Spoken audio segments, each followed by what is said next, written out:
Hi friends, welcome back to channel Galatta cook. இன்றைக்கி வந்து கோழியோட fry தாங்க பண்ண போகிறோம். ஃப்ரை தான் இது, மசாலா ஃப்ரை சூப்பராக இருக்கும். இது பண்ணி வெடி ரசம் தான் இன்றைக்கி பண்ண போகிறோம். சிம்பிளான டிஷ்ஷு, டேஸ்ட்டு அட்டகாசமாக இருக்கும். வெடி ரசத்துக்கு நான் புளி ஊற போட்டு வச்சுக்கிட்டேன், தனியாக இருக்கட்டும். இது வந்து கோழி வறுவலுக்கு வந்து பாருங்கள் என்னென்ன பொருள் மசாலா காமிக்கிறேன்.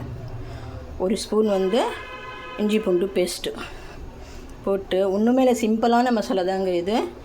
அப்புறம் மிளகாய்த்தூள், மஞ்சள் தூள், தனியாத்தூள் ஒரு ஸ்பூனு, கரம் மசாலா ஒரு ஸ்பூனு, உப்பு, மிளகாய்த்தூள் உங்களுக்கு காரம் எவ்வளோ வேணுமோ அவ்வளோ போட்டுக்கோங்க. கொஞ்சமாக காஷ்மீரி சில்லி பவுடர், இது அப்படியே போட்டு எல்லாமே கொஞ்சமாக தண்ணி போட்டு அப்படியே வந்து இது 5 நிமிஷம் நல்லா இந்த கறி வெந்து வரட்டும், பார்க்கலாம்.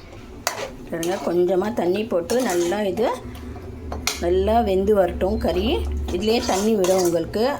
கொஞ்சம் கொத்தமல்லி தூவி லாஸ்ட்டில் நல்லா சுருண்டி வந்தால் கொத்தமல்லி தூவி எண்ணெய் போட்டு அப்படியே பரட்டல் மாதிரி பண்ணி எடுத்துடலாம். சூப்பராக இருக்குங்க இது. இப்போ வந்து வெடி ரசத்துக்கு நாங்கள் ரெடி பண்ணலாம். பாருங்கள் ஃப்ரெண்ட்ஸ், நல்லா வெந்துச்சு கறி. இதோ நல்லா வெந்துச்சு பாருங்கள், நல்லா சுண்டி வந்துடுச்சு. இப்போ வந்து இந்த கொத்தமல்லி போட்டுக்கலாம்.